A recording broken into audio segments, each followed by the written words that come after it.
నాడు యూనివర్సిటీ మంచి భవిష్యత్తు కోసం తెలుగు విద్యార్థులు ఇష్టపడే యూనివర్సిటీ. ఆ తర్వాత మళ్ళీ చేసాం ఇది రామారావు గారితో సాహసవంతుడు.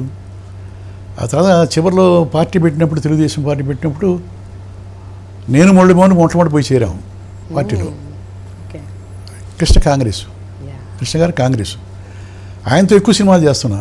అయినా కూడా ఆయన నేషనల్ పార్టీ ఇది కాంగ్రెస్, ఈయన ప్రాంతీయ పార్టీ కొత్తగా పెట్టాడు.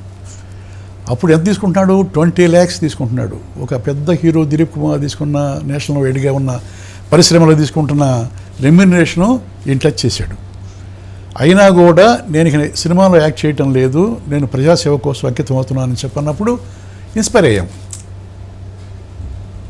పార్టీలో చేరాం, ప్రచారం చేశాం. బ్రహ్మాండం గెలిచాడు, సమర్థవంతంగా పరిపాలన సాగించాడు. మహాత్ముడు, మహానుభావుడు, చిత్తపరిశ్రమగా పేరు తీసుకొచ్చాడు కదా, అది జరిగింది. అయితే సార్ మరి కృష్ణ గారికి తర్వాత తెలిసిందా మీరు ఎన్టీఆర్ గారిని కలిసారని? తెలుసు. కలిసి మాట్లాడారని. ఆయన కృష్ణ గారు అనేవాడు శత్రుత్వం ఇంకోటి ఏమి పట్టించుకోడు, చాలా ఉదాత్తుడు, చాలా మంచివాడు. అతని ఇలాంటి విషయాలు ఏమి పట్టించుకోడు. రామారావు రెడ్డి అన్నాను కూడా ఏంటి పెద్ద ఆయన అంటాడు తప్ప ఎవరిని విమర్శించడం కానీ. కృష్ణ గారు తను యాక్ట్ చేసే ప్రొడ్యూసర్లు చివరిలో వాళ్ళు ఇబ్బందులు పడి రెమ్యునరేషన్ ఇవ్వకపోయినా కూడా ఓకే అని చెప్పే మనిషి. ఇది నెక్స్ట్ పేజ్ చూస్తున్నారే ప్రొసీడ్ అని చెప్పాను మనిషి. అట్లా ఎన్నో నేను నా కళ్ళతో చూశాను నేను కృష్ణ గారి విషయం. అందరు గొప్పవాళ్లే, అందువల్లే అప్పటి నుంచి ఇప్పుడు దాకా వాళ్ళు ఉన్నారు, మేము వాళ్ళని అనుసరించి మేము ఉన్నాం, అంతే కదా. ఎర్రా శేషారావు గారు గిరిబాబు ఎలా అయ్యారు అసలు? మా పేరెంట్స్ పెట్టిన పేరు అది. ఆ తర్వాత మా తాతయ్య నన్ను చిన్నప్పుడు గిరి అని పిలిచేవాడు. మా నాన్న నన్ను చాలా గారభంగా ఆయన పెంచేవాడు. నేను ఒక్కడనే మా పేరెంట్స్కి, నో సిస్టర్స్, నో బ్రదర్స్. మొత్తం నా బాధ్యత ఆయనే. స్నానం చేయడం కానీ, అన్నం పెట్టడం కానీ, ఇంకోటి కానీ మొత్తం ఆయన దగ్గరే పడుకోడు. ఆయన నన్ను గిరి అనేవాడు. నేను 2 సినిమాలు 3 సినిమాలు హీరోగా బుక్ చేసి వాళ్ళు తీయలేకపోయిన తర్వాత ఫ్రస్ట్రేషన్లో లాల్ గారి సినిమాలో హీరోగా బుక్ చేశారు. అప్పుడు మా తాత పెట్టిన పేరు గిరికి బాబు దగ్గర నుంచి గిరిబాబయ్య. ఓకే.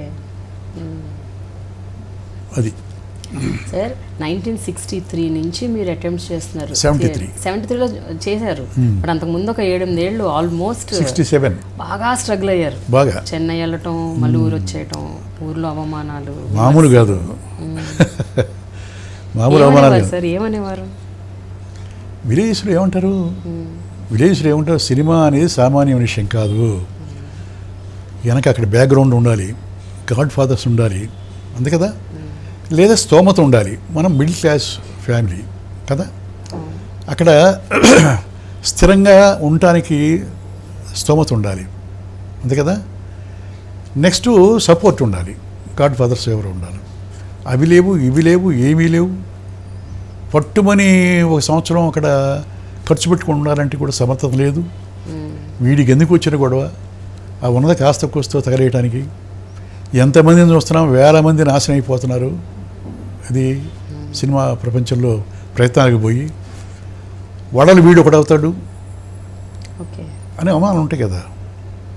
అవన్నీ భరించాము. భరించి సరే, పిల్లల అదృష్టమో మా కుటుంబం అదృష్టమో సరే మనకు రాత రాసిందో, తర్వాత అవకాశం వచ్చింది, దాన్ని సద్వినియోగం చేసుకున్నాం, అంతే కదా. ఫస్ట్ పిక్చర్ రిలీజ్ కాకముందే 7 సినిమాలు సైన్ చేశా. అంటే ఇమేజ్ అట్లా వచ్చింది, బాగా చేస్తున్నాడు అని చెప్పే ఉద్దేశంతో. అప్పట్లో ఊర్లో కూడా చాలా కన్జర్వేటివ్ థింకింగ్ ఉంటుంది కదండి. సినిమా అంటేనే ఒక చిన్న చూపు, సినిమాలోకి వెళ్ళటం అంటే. అది కూడా మీ ఫ్యామిలీకి చాలా మంచి పేరు ప్రతిష్టలు ఉన్న ఫ్యామిలీ. రావినూతల్లో మీ కుటుంబం అంటే, మీ ఫ్యామిలీ అంటే గౌరవం ఇవన్నీ ఉండేవి. అలాంటి ఒక కుటుంబం నుంచి ఒక వ్యక్తి సినిమాల్లోకి వెళ్తున్నాను అంటే ముందు చుట్టుపక్కల వాళ్ళే ఫస్ట్ బాగా డిమోటివేట్ చేయటం, ఇంకోటి చూడటం. నేను ఊరిక నా సెల్ఫ్ జడ్జిమెంట్తో నేను రాలా, నాటకాలు వేసాను. ఏంటి ఓ నాటకాల కంపెనీ రిజిస్టర్ చేసి ఊళ్ళో ఉన్న కుర్రాళ్ళందరినీ మోటివేట్ చేసి నాటకాలు వేసా. నాటకాలు వేసితే ఊళ్ళో ప్రజలు, పక్క ఊళ్ళో ప్రజలు కూడా శేషారావు బ్రహ్మాండం చేస్తున్నాడు, బాగుంటాడు, బ్రహ్మాండం చేస్తున్నాడు, బాగుంటాడు అని చెప్పని ఒక పేరు వచ్చింది. ఆ పేరు రావడంతో వాళ్ళు ఏమంటారు, నువ్వు ఎందుకు సినిమాల్లో ట్రై చేయకూడదు, అందంగా ఉన్నావు కదా, సమర్థుడు కదా, బాగా నటిస్తున్నావు కదా, నువ్వు ట్రై చేస్తే డెఫినెట్గా పైకి వస్తావు అని చెప్పి ఎంకరేజ్ చేసేవాళ్ళు చాలామంది ఉన్నారు. ఇప్పుడు ప్రతివాడు పొద్దున్న లేచి అద్దంలో చూసుకుంటే వాడి ముఖం వాడికి అందంగానే ఉంటుంది, అంతే కదా.